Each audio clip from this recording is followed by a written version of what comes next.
ঢাকা বিশ্ববিদ্যালয় কেন্দ্রীয় ছাত্র সংসদ নির্বাচনকে সামনে রেখে জমে উঠেছে প্রার্থীদের নতুন নতুন প্রতিশ্রুতি।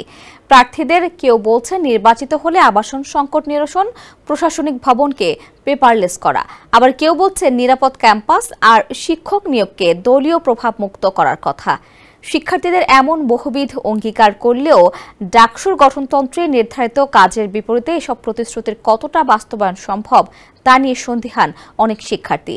গঠনতন্ত্রে ডাকসুর যে নির্ধারিত কার্যাবলীর কথা বলা আছে সেগুলো মূলত শিক্ষা এবং সহশিক্ষা বিষয়ে বিশ্ববিদ্যালয়ের অভ্যন্তরে এবং অন্যান্য বিশ্ববিদ্যালয়ের সঙ্গে সহযোগিতা কার্যক্রমকেই মুখ্য করা হয়েছে।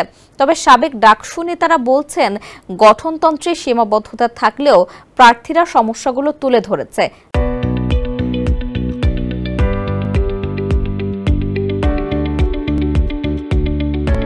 এটাও একটা বড় কাজ এবং সমস্যা সমাধানে সরকারের সাথে দর কষাকষি করবে বা কর্তৃপক্ষের সাথে বসবে। সাধারণ ছাত্রদের যে দৈনন্দিন সমস্যা সামাজিক, সাংস্কৃতিক ও শিক্ষাগত, সেগুলো তাদের রুটিন কাজ। তবে প্রার্থীদের প্রতিশ্রুতির বিষয়ে সাধারণ শিক্ষার্থীরা বলছেন প্রতিশ্রুতি পূরণে তাদের আইনি ভিত্তি ও সক্ষমতা নাই। তারা নির্বাচিত হলে করবে বলেছে, সেটা নির্বাচনের আগে নয় কেন? উদাহরণ টেনে শিক্ষার্থীরা বলছেন খাবারের মান এখনই পরিবর্তন করা যায়, কই তারা তো এখন কিছু করছে না। সিট সমস্যার সমাধান তারা এখন করতে পারছে না, পরে কি করবে? শিক্ষার্থীদের মতে এগুলো আকাশ কুসুম কল্পনা। আমরা জুলাই অভ্যুত্থানে অনেক কিছু আশা করেছিলাম, কিন্তু কি হলো?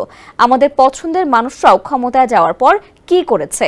এসব বলে হয়তো ভোট পাওয়া যাবে, কিন্তু আমাদের মনে হয় না এই ডাকসু নেতাদের দিয়ে চূড়ান্তভাবে কোনো পরিবর্তন আসবে।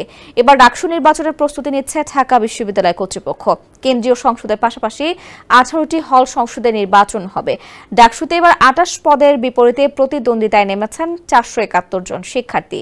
ভিপি পদে 45, জিএস পদে 19 এবং এজিএস পদে 25 জন লড়ছেন।